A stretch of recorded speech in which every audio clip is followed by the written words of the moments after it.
much to Yeah, I do didn't know you had monthly. it. Is there other It stuff just that you even can those put make it. in there? Yeah, it just piles it Yeah, on. yeah.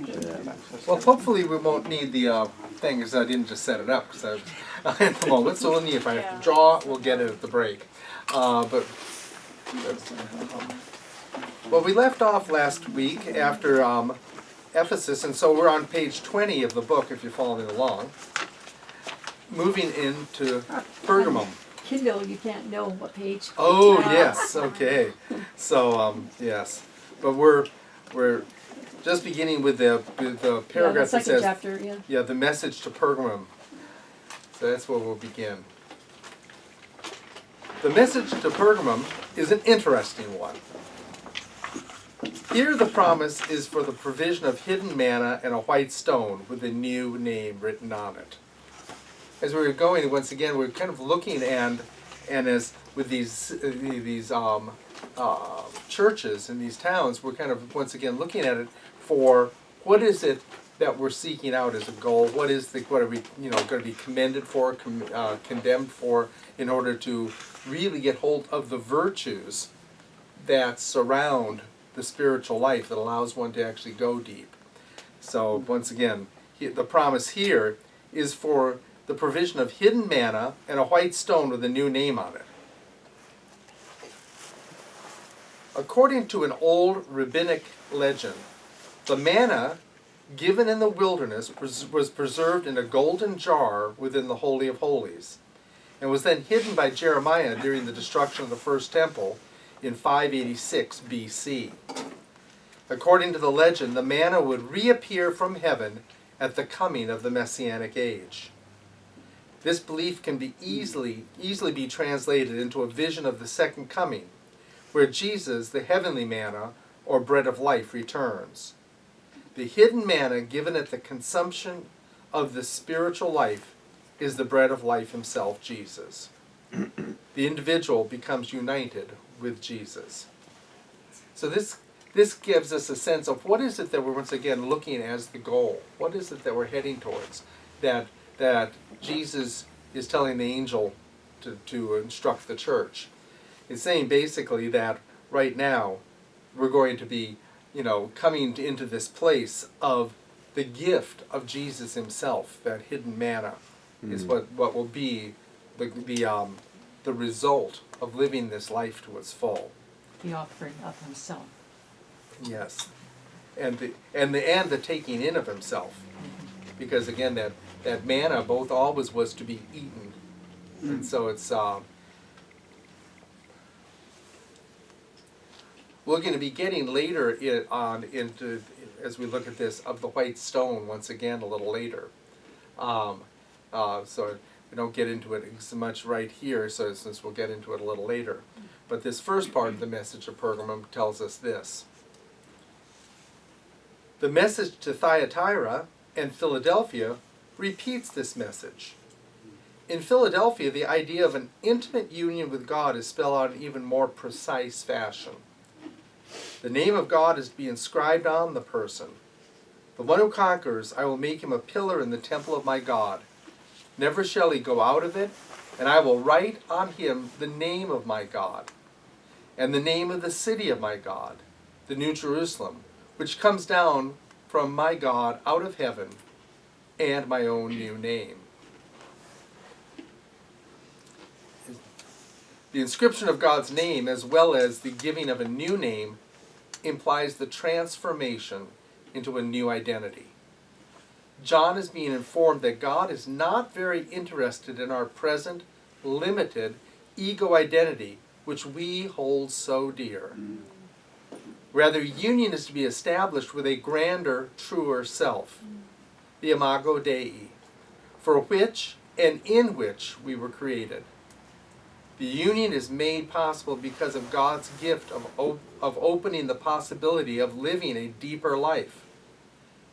This is far grander than the mere mask we offer to the world each day, and which we naively call me. This is one possible meaning of the gift of the white stone, with a new name written on it.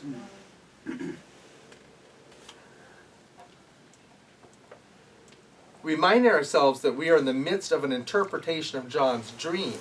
And here that we look at dream interpretation as getting into this. We must ask ourselves, what would John's association to a white stone be?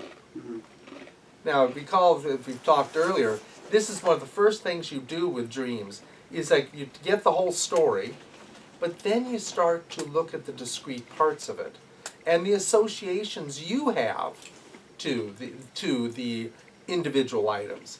In the first talk we had, we were discussing how the books like dream encyclopedias and even art history books and all are very useful in getting a generalized meaning. But you usually go to those after you've exhausted the individual meaning. Mm-hmm. And sometimes the individual meaning is not there, like, you know, we're going to look, maybe white stone, what does it mean to me? But we'll go to a general meaning then. But often you start with your own meaning. As we say, this, if this was your dream, I'd be saying it's your dream, not mine. It's not what a white stone means to me. It's not what a white stone means to an art historian. It's not, you know, what a white stone means to another theologian. It's what does it mean to you first. And then if the dreamer kind of goes, I have no idea. I have no associations. Then you get into the deeper, you know, more generalized meanings. So, recall that when working with individual dream images, we first want to know the dreamer's association to an image prior to moving toward a generalized popular conception. If a dreamer related that they were standing by a large lake skipping rocks, we would initially want to know what they thought about this, or what emotions were elicited. It would be a mistake to immediately jump to the generalized or mythological level where large bodies of water are indicative of the unconscious or of the fear of the unknown. If we relied only upon dream dictionaries and other generalized interpretations, we are forcing our dreamer into a very narrow box. Our dreamer, upon inquiry, may answer that he remembers standing by the lake where his family vacationed. Skipping rocks was a peaceful pastime which elicited fond memories. If we had taken the lake as something fearful, we would have imposed a general meaning, or worse, our own bias, onto the dreamer, and violated the meaning of the message. For example, when a lot of people get into dreams, would do that. I see myself standing beside the lake skipping rocks. Ah, I see that you're having a very superficial relationship with the unconscious. That would be a great... Now, why would I get that? Well, often, and we say the unconscious because water, big bodies of water are often the unknown. In a generalized mythological way, big bodies of water are always the unknown. It's scary. It's even still, isn't it? We all know this. This isn't some thought. Go to a lake that's deep, and then think about swimming. And you wonder what's really down there. You know, it's what makes up our great horror movies, isn't it? It's a crocodile in Lake Placid. It's, you know, it's something, you know, where, when is it that you're swimming out in the ocean and the sharks are going to get you? Why are you worried? Because I can't see it. You know, you can't see very deep. And so that was always the thing, that is the realm of the monsters, that they're going to come and get you. And so we've related that then to the unknown world. It's the world of the unknown. And so I could take this as a dream. If it was a generalized dream, I'd go, okay, you're beside at the edge of the unknown, and you're skipping rocks. And I can either take it this like, well, you're skipping rocks, which means they go across the surface. You need to go deep. My bias would be then. You're being very superficial with the unconscious. Or you're being very playful with it.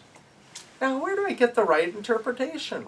I ask the person, and they go, oh, skipping rocks. First thing that comes to me is, remember skipping rocks when I was a kid, and it was just, I loved being at the lake and doing that. It was so peaceful.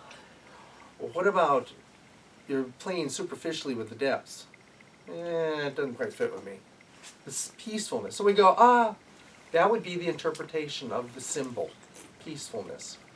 Which is why in dream work and interpreting visions and dreams, one of the most important things to ask yourself and others is, what does it make you feel?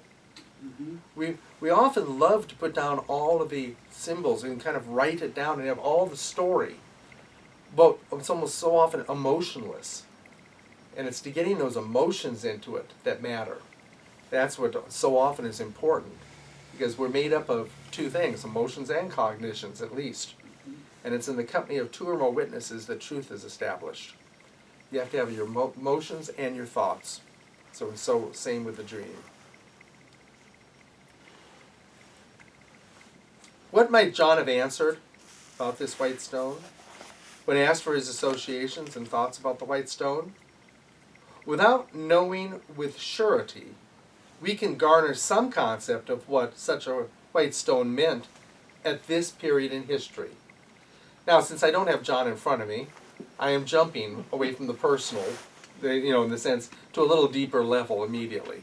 Because we don't know if he was skipping stones as a kid. So, but we go, so we're kind of going, John goes, I'm not so sure. I'll tell you what my associations are. An interesting use of stones at the time was as tokens of entry into public events. This stone may have been understood by John as a type of ticket of entry to the Messianic banquet. Whether or not this interpretation was consciously at the root of later developments in Christianity is uncertain. However, it found its way into later practice. The Scottish Free Presbyterian Church celebrates the Lord's Supper only once or twice a year. During the weeks prior to the Sunday of that celebration, the lives of the congregants are examined to determine their worthiness to come to the table. Those found worthy are given a white stone, which they hand to an elder on the day of celebration before being allowed to sit at the table to take communion. Whoa. Yeah, it's a big deal. Yes, but so your examination, if you don't pass it, you don't get your white stone and you don't have your ticket. So that's an important thing that in the association, John McGowan, when you were doing things like this, you bring the white stone and you give it to them and you let them in.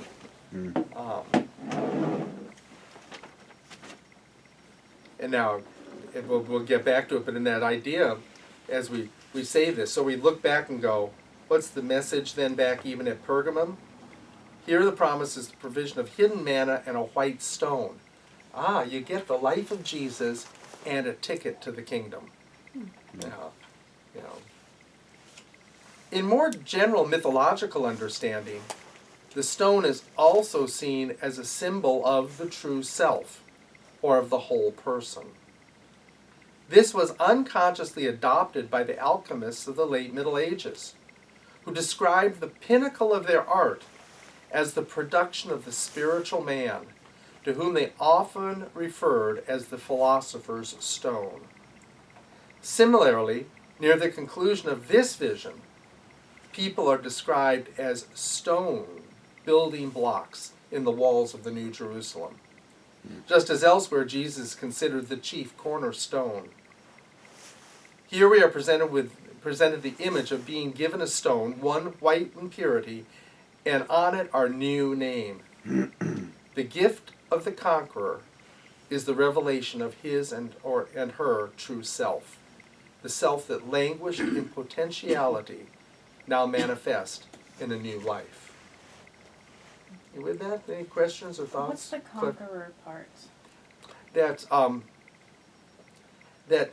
in the Who is, that- like, yeah, anyway, go on. no. Let me actually grab a Bible. That helps when we're doing this.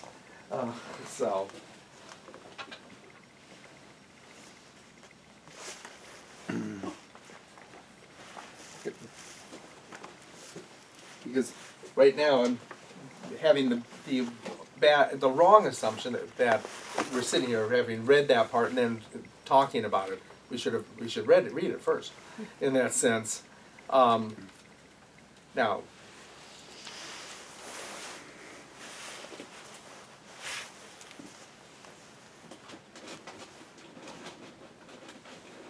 it's in the the end of this is the church of Pergamum, and it's in chapter 2, verse 17 of the book of Revelation. It goes, after talking about all these things, of what he read, it's like, he who has an ear to hear, let him hear what the Spirit says to the churches.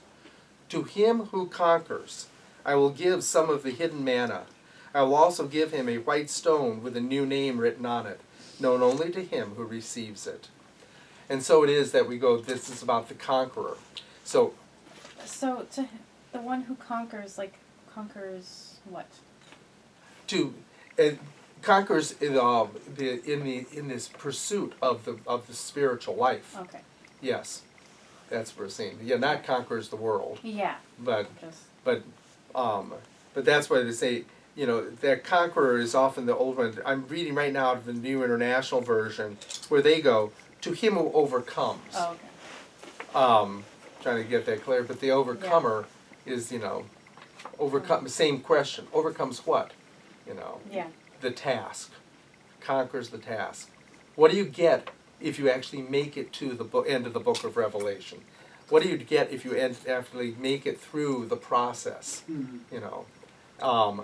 It's like this is where we get, okay, I need to conquer it, I need to work it through, I need to succeed in it, and if I do, I will be a new person, transformed. Just like the world that makes it to that end will be transformed. That's where we get the macrocosm of this. That's the sense. And the transformation, we say, wow, how do I know that? Because you get a new stone and the life of God, the hidden manna, which is that even what, as we say in the Lord's Prayer, that's the idea, Lord, give us this day our daily bread. But that daily bread really is better translated, give us the supernatural bread. Give us our manna. That was the daily bread that people would understand. It does not mean, give me my food. It really, that's the sense, provide for me my food needs. That can be taken deep, from it. But the idea of the word even is much more reminiscent of Jesus say, pray to the Father for manna. Yeah, it's supernatural bread every day. And that is the filling now, we'd say, of God. The manna.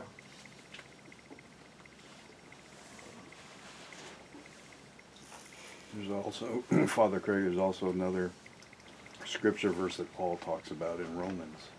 It tells us that in all things we are more than conquerors for them through him who loved us. For I am convinced that neither death, nor life, nor angels, nor demons, neither the present, nor the future, nor any powers, neither height or depth or anything else in creation will be able to separate us from the love of God. Yes. Good. And I think that ties into what you're kind of saying. Yes, the conqueror, the one who lives the life. Who lives the life. Yes. That's it. Exactly. If you're living your life with Christ, you're a conqueror. Yeah. Yeah. You've overcome this world. And that's the sense of it. Anything else first? Turning to Thyatira, it is revealed that the conqueror would be filled with wisdom, becoming a ruler dealing out justice. We see this role as embodying wisdom, because to sit on the throne and deal out true justice in God's economy is an act only guided by wisdom, as illustrated in the life of Solomon.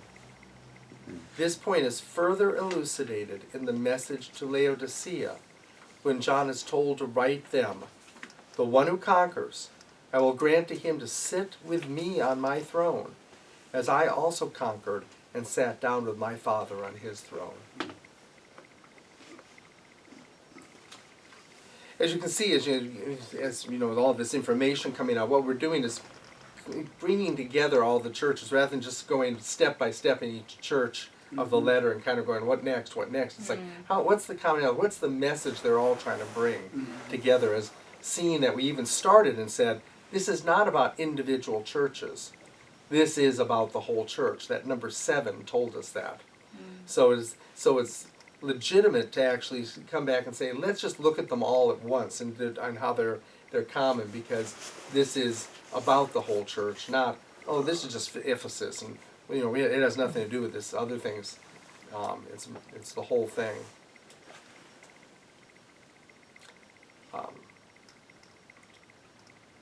Following the message to Thyatira is the essential, but often neglected message, which is delivered to Sardis.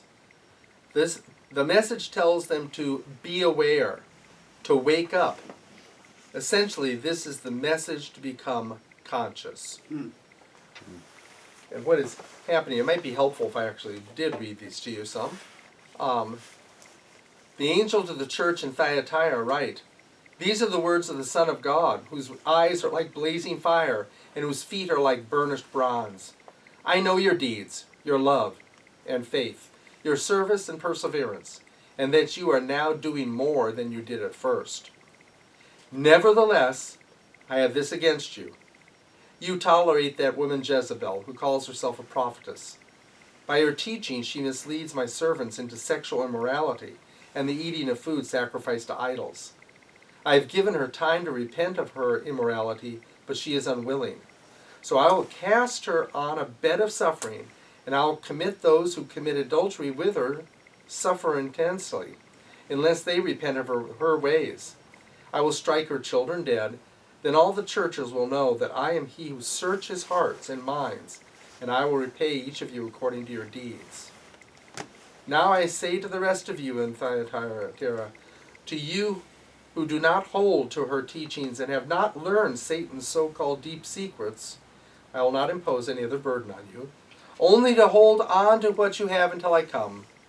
To him who overcomes or conquers and does my will to the end, I will give authority over the nations. He will rule them with an iron scepter. He will dash them to pieces like pottery. Just as I have received authority from my Father, I will also give him the morning star. And he who has an ear, let him hear what the Spirit says to the churches." It might be helpful to have heard that first. And so we go back to that message. Essentially, this message is to become conscious. You'll see why in a second. Most of us walk through life asleep. We think we are awake and aware, but we are really quite oblivious. We walk around with blinders on, perceiving only a small portion of the reality that impinges upon our senses and intuition. Human beings are dominated by the sense of sight. Our cerebral cortex has a significant part utilized by sight. Because of this, much of our perceptions of the outer world are limited by the extent of our peripheral vision. Analogously, our consciousness only takes in a small part of what is there to be perceived. Realizing that we are spirits that have souls and bodies, rather than bodies with souls and spirits, we can conceive that the true extent of our perception is much more in the realm of a 360-degree arc about us, while our present consciousness possibly relates only to a 10 or 15-degree area in front. How do we perceive this other 345 to 350 degrees of awareness? Presently only through our dreams. However, the more attention we consciously pay to our outer life, the more we also see while awake. To our inner life, excuse me. I was going to say, that didn't make any sense to me when I said outer life. Presently only through our dreams. However, the more attention we consciously pay to our inner life, the more we also see while awake. The dream is a removal of our blinders, observing while sleeping much of what we missed while we were awake. It is as if, during the day, our conscious ego looks out of the front door of our house, seeing only what is before it, while at night that ego closes the front door to the outer world and looks out the side and back doors to catch up on all that was otherwise missed in outer perceptions, but even more so in the inner life.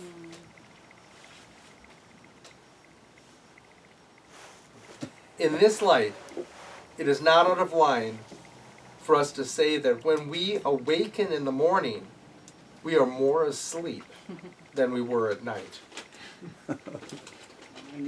Oh, good. Yes, yes. You see where that's coming from? Yes. Yes. That idea is that if we're only seeing about a 10% arc in front of us, there's a huge amount of life that's going on right outside of our awareness. And that's the sense. And this is just a good experiment for yourself with that to know is the if you ever did experiments yourself on peripheral vision, and if you kind of do it, you know, it's like you take your fingers like this and just look at a spot straight ahead, and you take your fingers until now they've disappeared. So my peripheral vision is there. I can still see that one. There we go. It's gone. And so that's it. And yet, that's our peripheral vision. But now I've just told you to look at a spot in front of you. Now, if you're really just focused on the spot, I'm not seeing them right now because I'm looking straight in front of me. I kind of just went, I'm trying to see this. I've opened up my perception to this much. But most of us only look at this.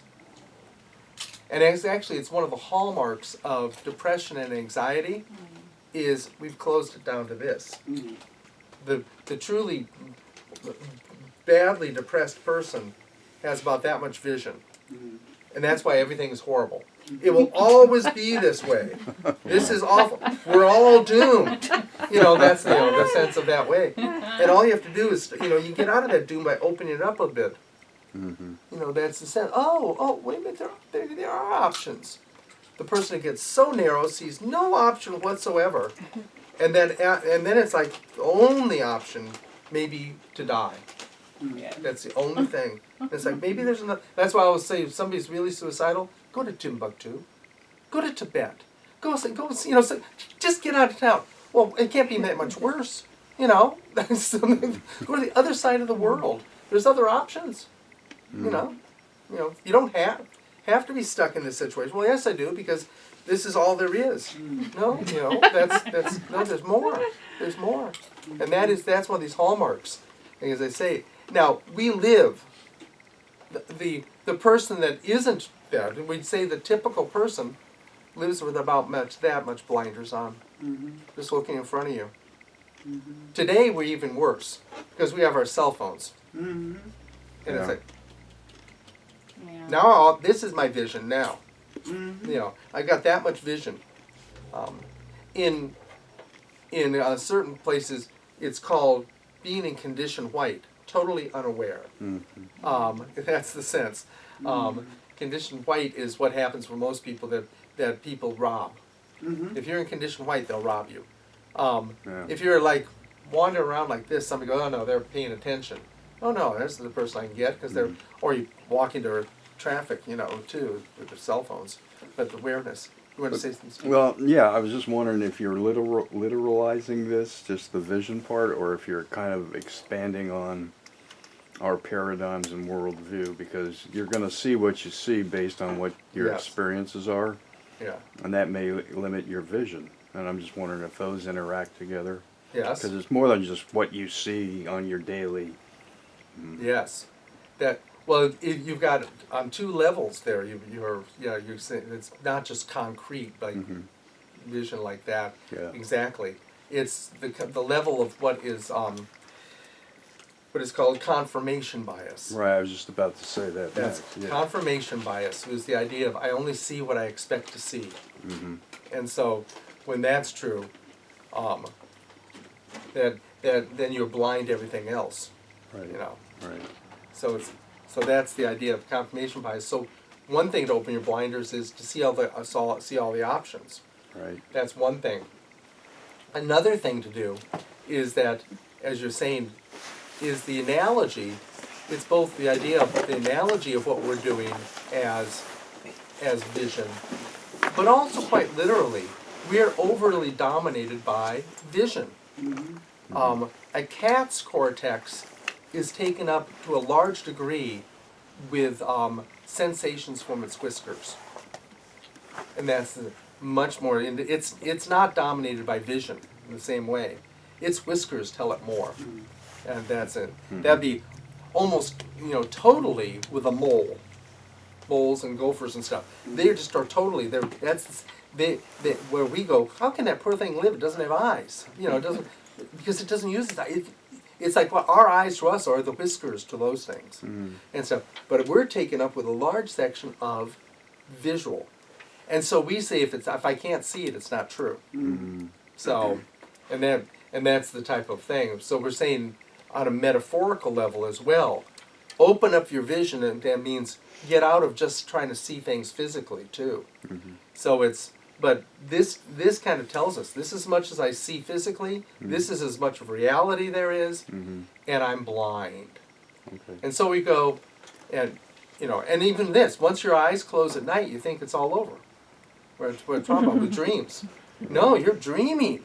There's so much more going on. But no, my eyes were closed and I didn't see anything. And what I did see wasn't real because it was my imagination, because my eyes were closed. Right. I mean, that's where we actually get dominated by this concrete level of vision, rather than my eyes were closed and I'm actually now seeing more. Because if that's what it is, that 10 to 15 degree arc of a 360 degree arc, and you realize it's not these eyes that are picking up senses, it's my soul that's picking stuff up. Right. And we've already kind of gone home and said this idea, where is the soul? It's much more, if you want to visualize it kind of geographically, it's more surrounding the body than it is in it. So it's like I'm picking stuff up by my soul, that my invisible senses, the eyes of my heart, as Paul would call it in Ephesians and the like, the eyes of this, the spirit. But also we pick things up and we know it. It's like we pick up, visually body language. We pick up feelings from other people. Right. When people are having a fight, you just kind of go, they're smiling, but there's what is making me cut this atmosphere Or with you a can- knife. You Yeah. can sense tension in a room as well. There it is. That's it. And it's not visual. You've just picked it up, because that's what we. So you just think of these things we're talking about, and realize your soul is picking up all of this stuff all of the time. And sometimes we call it intuition, the sixth sense. That's telling us about what I've been picking up. But what happens to all that information when you're not paying attention to it? It's in the other realms, which we call, by just a definition, it sounds very scientific, but it isn't. If this is consciousness, the rest is the unconscious. If I have this much peripheral vision, this is consciousness, and that's the unconscious. But it's what I'm not aware of is unconscious. Kind of ideally, we'd say, if you can actually pay attention to all, you'd be completely conscious. Which is almost the definition of enlightenment. You're not blinded. Well, that was Jesus. Right? Yes. I mean, he knew others' thoughts. Yes. He knew what they were thinking. Right. That's it. Yes. And that's where people that are sometimes, people go, "Wow," about psychics. Wow, that psychic really knew. They must be special. It's like, no, they just have sometimes looser boundaries. Really, I mean, that's the sense. It's like,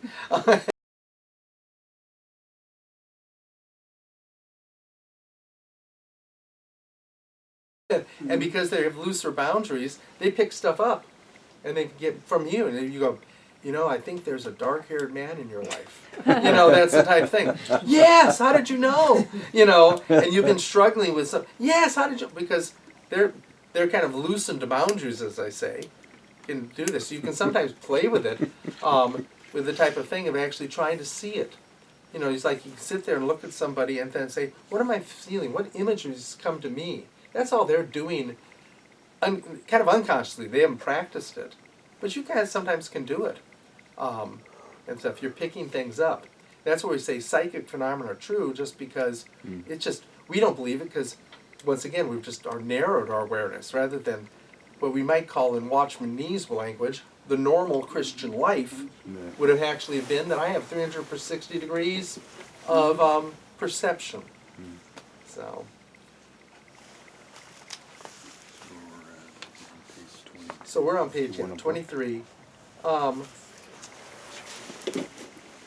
In light of this, it is not out of line for us to say that when we awaken in the morning, we are more asleep than when we were at night. Yeah, I went through that. So, Yeah, the Swiss psychotherapist C.G. Jung is quoted as saying something like this: "Those who look outside dream. Those who look within awaken." This is exactly what Jesus is calling for. So Sardis is told, wake up. Be aware of the inner as well as the outer life.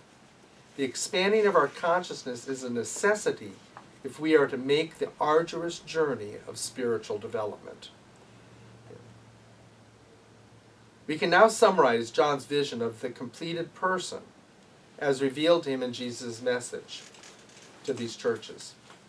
First, the one who reaches the end will find there the tree of life in the paradise of God, and will partake of eternal life with God.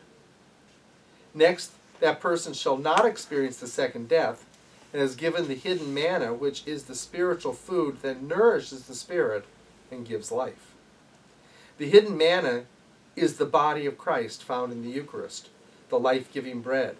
And so it is that the victorious one is given the very life of Jesus, as well as being sustained through this life's journey with Christ's own life in him or her. Third, the one who makes it to the end will be given access to his or her deepest, truest self. They are given the white stone of entry into one's deepest, truest self, linked with the identity of the indwelling God. Finally, that one will accomplish in a new creation the original role of Adam, to be a co-partner with God, having dominion in the new creation, becoming the royal priest who is given authority over creation, as well as to be creation's representative relating to God. Eternal life is given and sustained by Christ, a true, complete life linked to the identity of the indwelling God. And that's repeated because this is an important thing. Our true life is always linked with our identity as the image of God. Right now, it's the subtleties. It's like people can say, well, I'm just finding myself. I mean, that's a lot of things out there in a very non-religious life. You know, it's just, I'm going to find myself. We can't find ourselves without that identity in God, that linkage. That's what's kind of being said here. It's not like just go find your white stone, find yourself. It's like people finally end up at a loss in doing that. Rather than how do I find myself? You've got to eat the manna too. This linkage is there in this. The hidden manna, the white stone. Hidden manna, white stone. You know, living the life. So when you eat the manna, you can you're on the journey to yourself. We have this manna again, you know, as very clearly seen in the Exodus. So when we really see the Exodus as, in a sense, analogy or metaphor for our spiritual life. You know, it's another form of this. How do we start? In slavery. You know, and even the Exodus can, you know, in a way even sounds like our development as humans. It's nice being a baby. Pretty cool. As Hebrew people make it there to Egypt, you get food. Everything's going fine because they were starving to death. That's why Joseph and the whole story of the patriarchs going over into Egypt. Things were fine for a while. Then things were no longer fine.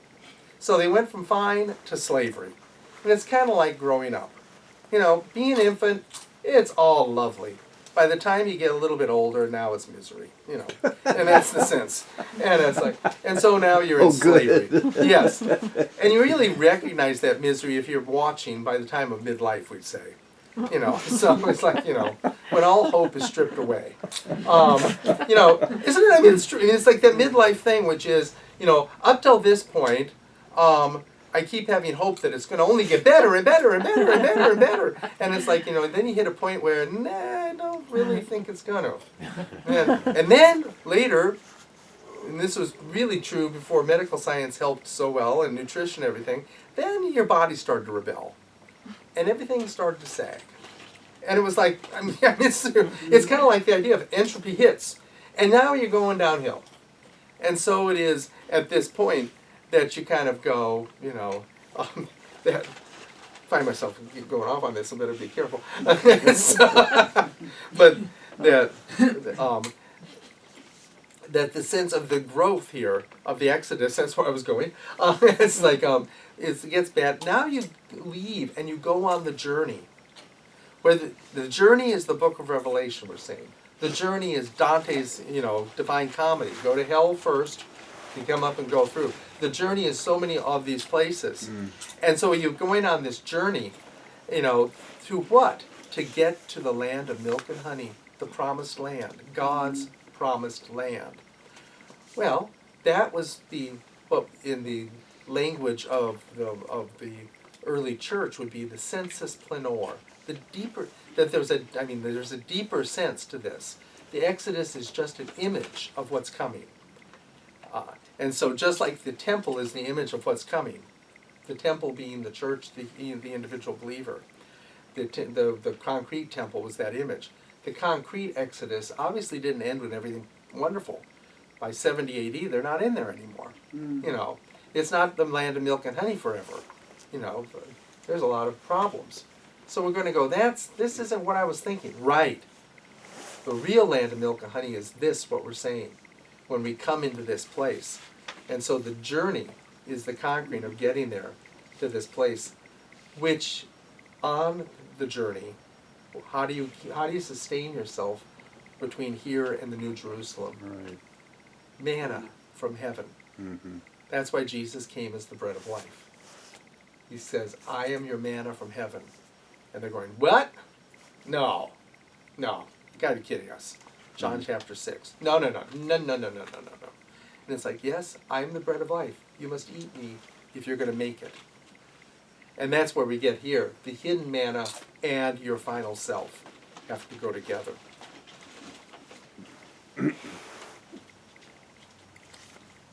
You're talking about a really profound, for me, identity shift. Say more, yeah.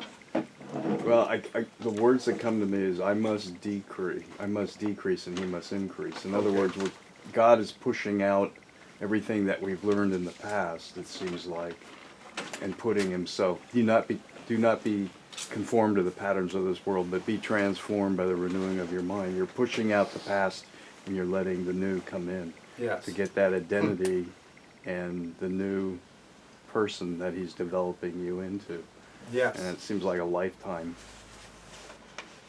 It is a Start, lifetime, but isn't it? Yeah. but start sooner rather than later. It's sort of That- getting rid of the self-centeredness and becoming open to God and his influence and his presence. It is. Well, yes, and that's Which is hard. that's where the twofold thing comes here. Right? I'd say these go together. That it's becoming aware of God's presence and of your true self. Right. The two go together. Sometimes we try and separate the two. So in some ways we say, all I have to do is find myself, which is, I will find enlightenment, which is a very Taoist, Buddhist, even Hindu path. Right. Find the true self, become enlightened, enter into nirvana, enter into samadhi, enter into these places, a satori. All those things are these things of going, I'm going to be enlightened. You don't need God. Okay, maybe I'll kind of just get close to knowing myself, probably not. The other side is, I'm going to forget even anything more, and I'm just going to focus on obeying God and searching God. And almost the paradoxical dynamic is, it's both. Realizing that you are this image of God, realizing that depth, and that's the humility of the ego. The unlearning, the re-education is of your limited identity. Realizing there's a deeper, truer identity, a white stone with a new name on it, that's your real name, not the one you've made up through growing up. And you're going to have to find that and be having the grace of God at the same time. Is that like an aha moment? You go, there's like a huge paradigm shift, or is this something that comes incrementally in your life? Or, you know what I mean? I think for different people it's different ways. Yeah. For a lot of people it is I'd say for a few people it's the aha. I think it's more incremental for many people. Because it's that struggle every day of going, no, this is not who I am. There is more to me. Right. And every day having to realize that. And that is a great deal of what the prayer life is really about. That's why, the prayer life, when it is really engaged with this in mind, is dominated by this search, and all of a sudden petitions and intercessions become the secondary thing. I'd say, that's why, liturgically we go, well, we've got, two times of liturgical prayer a day, or in the early days it was 7, types of things. Okay, you stop. It was kind of like today's Muslim, Christians used to stop at least that many times a day and do things like this. But then you would do the times of true meditation, true prayer, which would be, as I quoted once before, like to say from the cloud of unknowing, a medieval text out of England. It's like, okay, you're going to spend an hour more going into the center, into your center, into the darkness, and it's just knowing I can't see anything. My eyes are useless, and I will pierce through with love towards God, and I'm just going to go towards God with love. Now you see, that's the paradoxical thing. What's happening in that meditation? There's a deep you, the white stone, which is seeking out God. And so it's not just, I got to see you, God. It's like, I can't see you, but I'm going to find that deep part of myself, and I'm going to seek out. St. Simeon, the New Theologian, in 1000 AD, goes, place your chin upon your chest, let your focus go beneath your navel, into the interior, and dwell in the darkness. He goes, if you're really doing that diligently, maybe after 2 weeks you start to see an inner light. Just stay there. And what we want usually is, our egos want this. I want a word now. I want to know something. I need to understand this. And it's like, that's the We're discipline. not patient. No, that's right. And then you've fallen back into, I want control. Who was the person that's in the navel thing again? I know you've told me. The navel gazer. Yes. And it's quite literally. He was, I forgot the whole name, Omphalos something, which is the navel. He was called that by a bunch of people because they all kind of like, give us a break in 1000 AD. And as I say, nobody knows their names, but they know St. Simeon, the New Theologian. There's only 3 people that have gotten that name. John, the apostle, is called the theologian in the Eastern Church. Then Gregory, the theologian, in about 300s. Then about 700 years later, Simeon. So it's St. Simeon, the New Theologian, because the other 2 are hundreds of years before him. And so he said this, do this. This is how you do it. Which is very close to the cloud of unknowing. Which is very close to John of the Cross. And all. So you find it from English spirituality, Roman Catholic spirituality, Eastern Orthodox spirituality. So it's not a kind of a denominational thing. It's more of an experience that these mystics found that you go after, which really is that humility of saying, I can't allow my own ego, or we could actually say, my own thoughts and opinions. They're not really relevant. And that's why I say we often find ourselves in trouble because we really our desire to know grabs then. What struck me about what you were saying is that you were describing how in some religions, Buddhism and Hinduism and such, they're seeking enlightenment to examine themselves, Yes. but not considering God as part of that equation. And then the other side that success is just following a rule book to establish virtues, but it's just the rule book that you focus on, and again, God gets forgotten.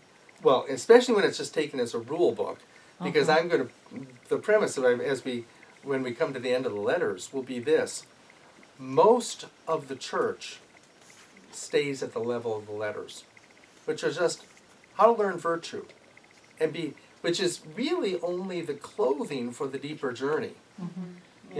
But we're still trying to even just get through the letters. That type of, in that sense, as a church.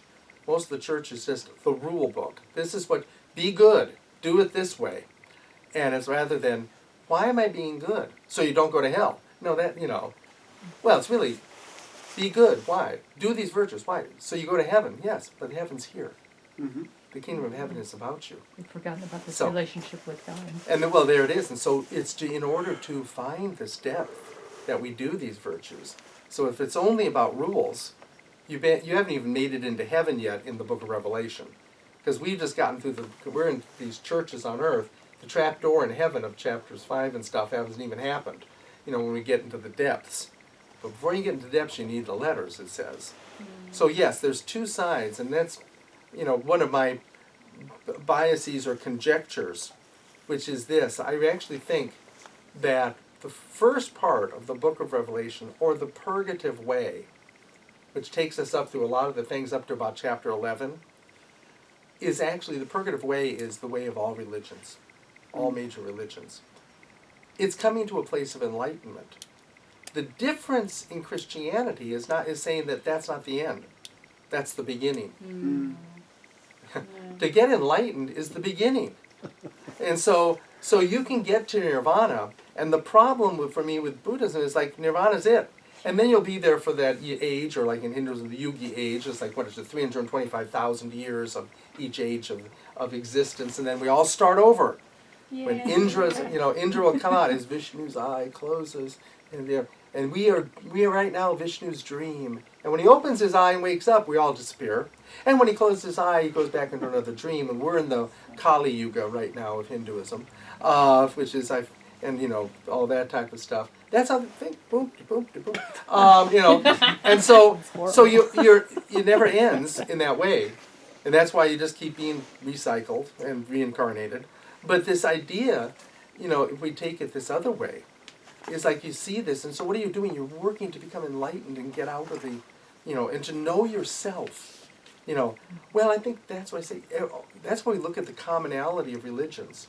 And people can go and say, well, that's the same as Buddhism or Hinduism or Taoism. That's the same as Islam. I mean, there's a lot of Islamic mystics that aren't all blowing themselves up. Stuff like that. That's certainly the same, all over the place, in all these places. And we go, well, I guess all religions are the same. And we go, yes, up to a point. You are right. Up to the point. And it's not just at the point of virtues. It's at the point of how to become enlightened. But then we will get to chapter 11. And chapter 11 is, what does the enlightened one do then? Now, they are about to be born again, in that sense. Now it's a new pursuit into what we will call in the mystical world the illuminative way. We've been enlightened, now we get illumined, and then we get union. Union with God, something that really, in that sense, no other religion has. Us united with God. Islam goes, you never can, that's a heresy. How can you, such a slime ball, ever be with Allah? Just obey. So that one's on that side. Or we get to the other side of the Eastern religions. You are God. You are there is no personal God, so it's all cosmic, Christ consciousness. That's it. A cosmic consciousness, a Christ consciousness in their language in that sense that you become. So it's either I'm God or I can never get to God, and those type of things. And Christianity goes, you are not God. Islam, you're right. But you can be totally united to a personal God. Buddhism and Hinduism, you're wrong. That sense. What is it? And how do I do it? Become enlightened. That's what we're working on. And then you'll start on a whole other path of taking yourself into this new, deep relationship with God. You will be born as a new one, in a sense. Now, I won't go deeper into that because we'll get there, and stuff. But that's why it's both and right here. Which is why I stopped there. So, because of saying that. Eternal life is given and sustained by Christ, a true, complete life linked with the identity of the indwelling God. It is one where creation no longer dominates, but where a right order is again established. One that was intended from the outset. One we refer to as paradise. This is the reward and the image of the completed one. Now, I have not my watch on. What time is it? 8. 8, this would be a perfect time for a brief break, 5-minute break, and we'll come back and finish up some more of this. Where were you just now? I just finished at the beginning, top of page 24. Oh, okay. So take a brief break, and we'll see how far we get after that. 5 minutes. So, well, returning to the issue at hand.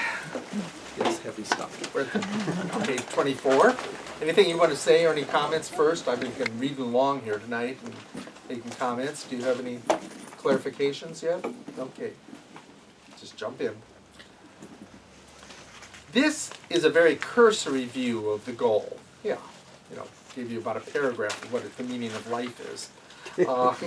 But I mean, frankly, that is what I'm saying. This is the meaning of life. And if anybody says, what's the meaning of life? This. This is what we're living for.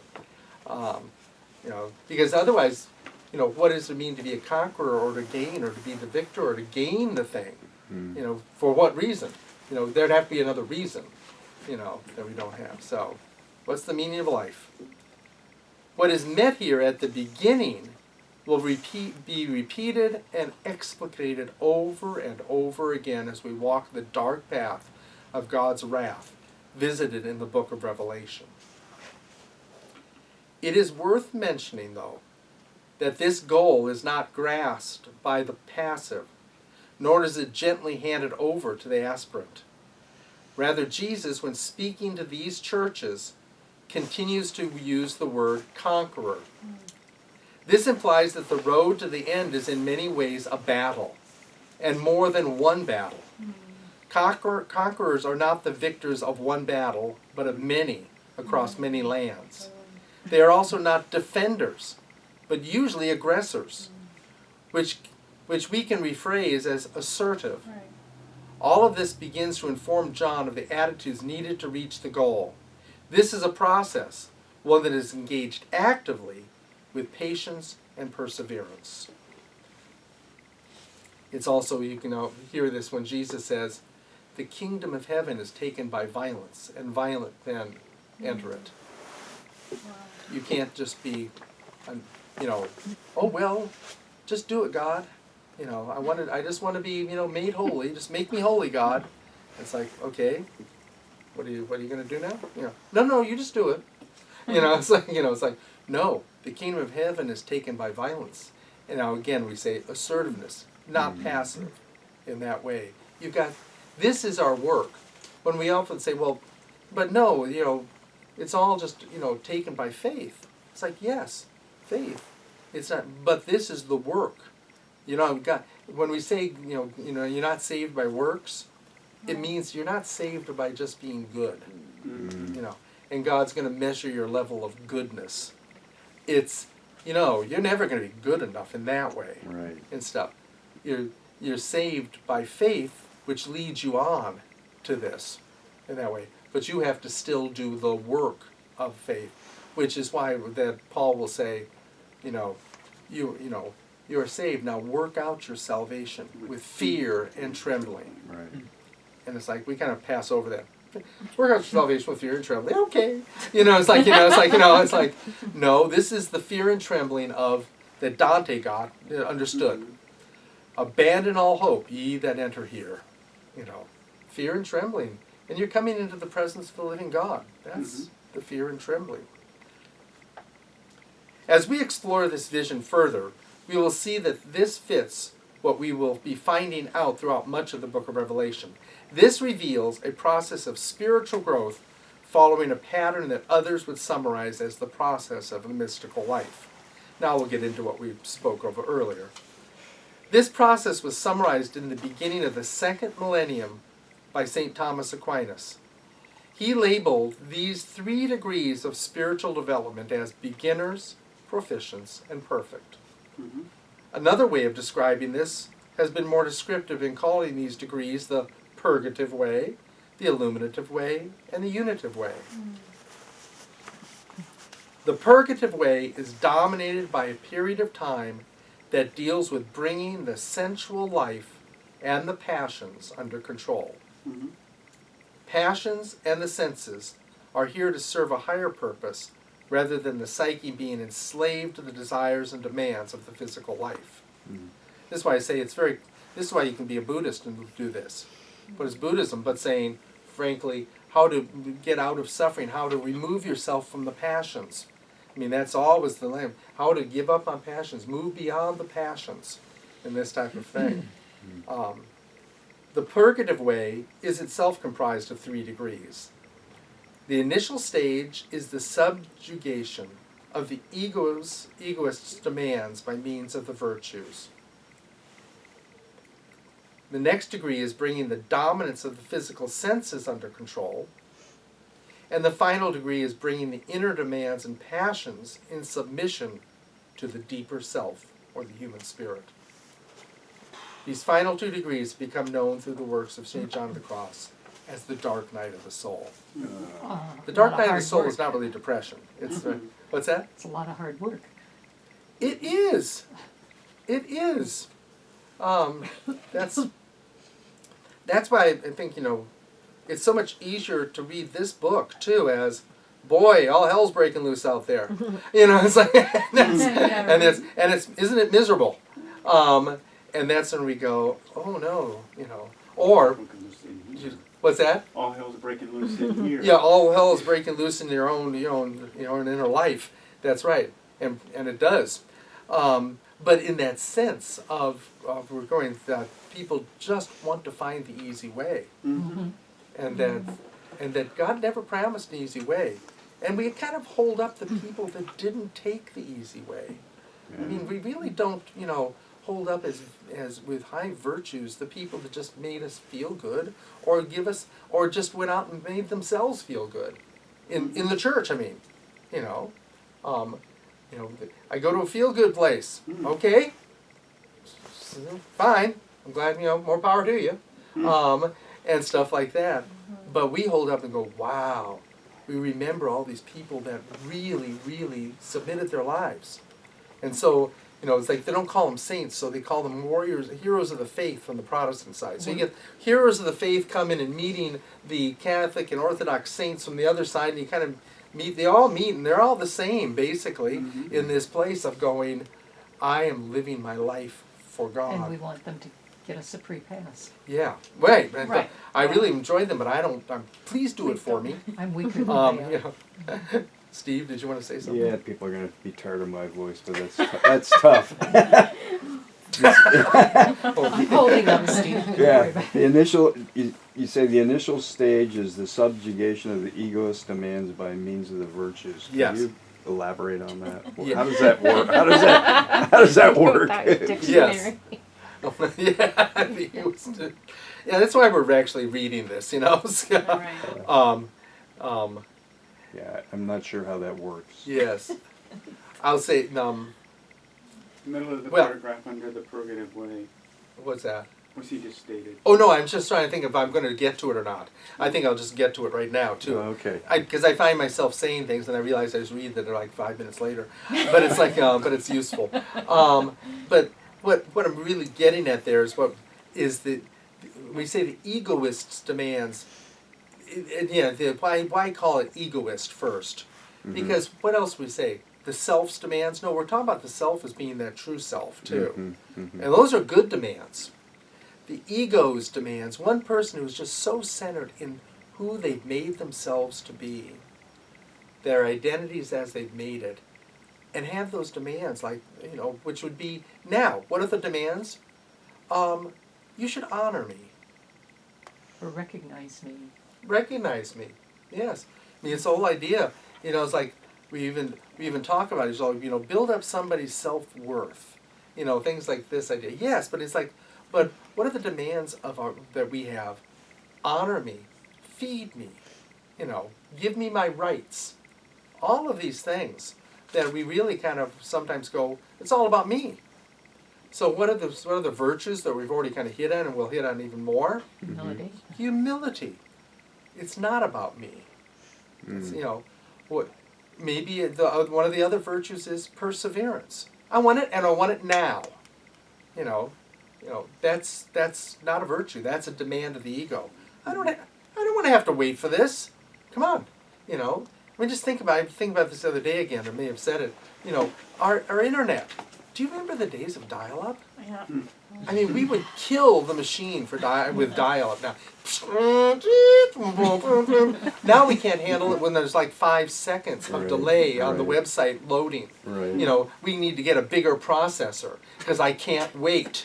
You know, that's the type of thing. And in those days, it really is like, 5 minutes of beep, beep, beep, boom, and then it like drops you and you before have to computers. redial. You know, what's that? Life before computers. Well, yes. I lived it.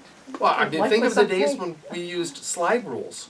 Right, and they were. I mean, it's like, nobody knows what a slide rule hardly is anymore. But if there were slide rules and it takes time to move that way and stuff, rather than going, calculator, ping, and you even got the function buttons, ping, square root, and with the factorial of ping, we have no patience. One of the, and that's, now, it's not saying that all that speed is bad. What it is saying when I demand it and I get upset by it. That's my demand. I want it and I want it now. And so then I'm going to go, I am going to get the virtue of patience, of So perseverance. these are practice things that we have to do. When the other stuff comes up, you go, okay, I'm being impatient now. Yes.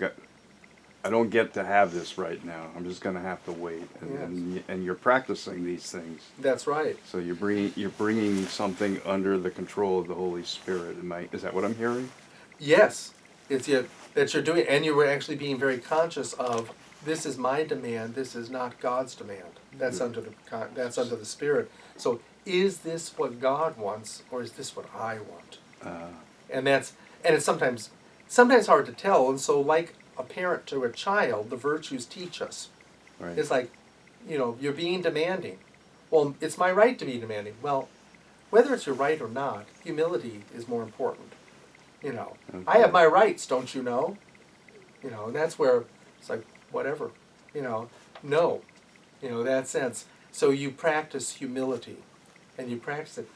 We'll get to this. It's like one of the first things we meet as the seals get opened is the white horse of another conqueror that we're kind of going to see is like very much of a power orientation.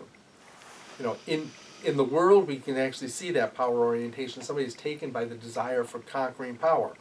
They're right through history, from Genghis Khan and every conqueror, and to Napoleon, to whatever, Hitler and Stalin and Mao, all these, they're this idea of power, and I'm going to have the power. Or you take it individually and go, I have the right. It's mine. My power. And so, how do we combat the white horse of power desires? One of the first things we meet in our own desires, humility. And if we don't have that humility when we meet this stuff inside, you'll get overwhelmed. Mm-hmm. And that's why we say the first step in this way is, before you can even start to deal with yourself, you've got to have at least been trained in the virtues. Am I trying not to be gluttonous, greedy, prideful, all the vices that we know, kind of the major vices. Am I trying not to be these things? Am I working on them? Okay, and that's why I say this stage. I mean, the first degree of the first stage, the first degree of the spiritual life, is where most of the church is stuck. It's still trying to even develop virtues, and now we've even gotten to the place where so many churches go, they're unnecessary. Mm-hmm. What do you mean virtues? That's old-fashioned. That type of thing. I should be able to have what I want, and so people, end up in a lot of different churches, seeing no problem with still using lots of drugs, living together, doing all these things. It's like, well, Jesus loves me, and I'm going to come and love on Jesus. That's what they do. I mean, that was that sense. So I'm going to come on, and people, and a lot of those churches are going, we just want you to come and love on Jesus. So just come on in. And yeah, it's like, but the reason to come on in is to get at least trained in the first step. Not to be able to say we don't need the first step, just love on Jesus. What we're kind of getting at is, it's not that simple. The process is a lot more of truly what it means to believe in Jesus, to come into union with Jesus. Mm-hmm. And that's the sense here.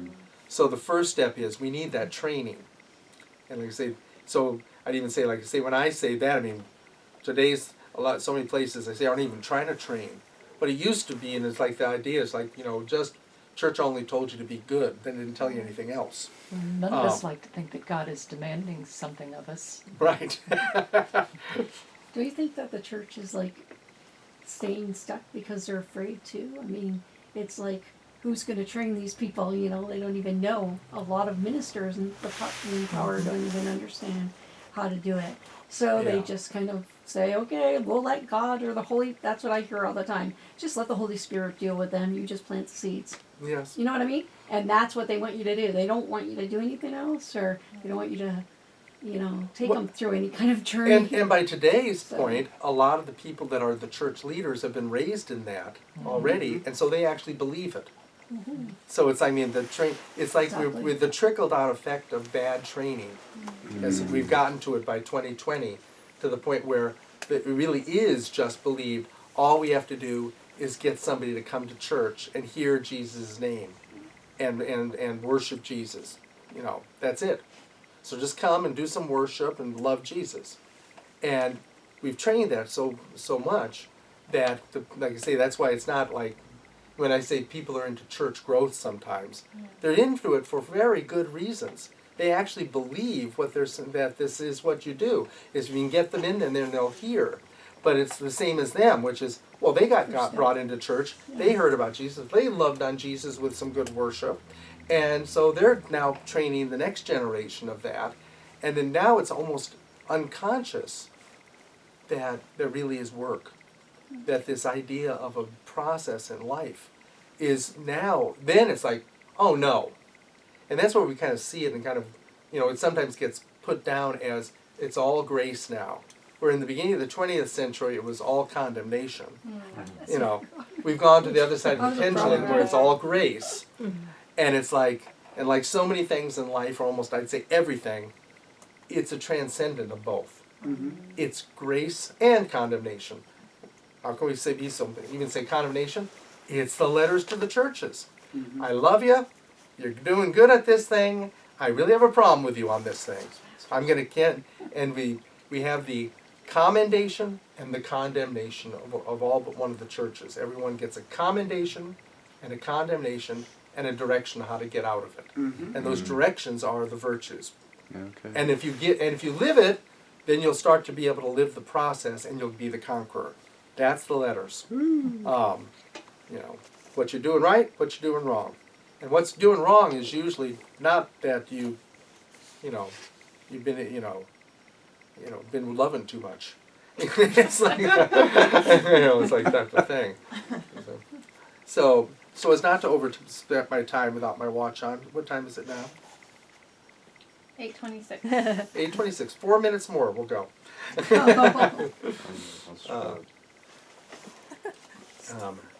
According to St. John of the Cross, the next stage along the path is the dark night of the Spirit, or the illuminative way. By means of the dark night of the Spirit, the soul progresses beyond meditation and ordinary contemplation towards the spiritual marriage. We'll get much more into this, of what this means. This comes in as we really get into these parts of the book.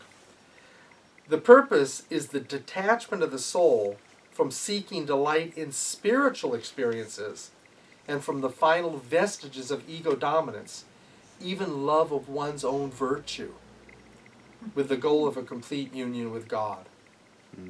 The illuminative way is walked by those who have brought their sensual and passionate lives into order so that they are not susceptible to falling into a completely worldly life, no longer tempted by the dangers which lead to hell, but who still take such pleasure in earthly things that they allow their minds to be distracted by varied imaginations in their hearts with numberless desires. Even though those are in the illuminative way are to be considered virtuous, living a life more focused on God than on the life of the world, still they are not prepared for a complete abandonment to God. Do you get that? Something that needs clarification? Or was it completely gobbledygook? Good, okay, good. Yes. As we see, and you can see this, it's like all of a sudden people that are pretty much are doing virtuous and really get into it, they actually get into too much spiritual exercises. Why? Because they want the next experience.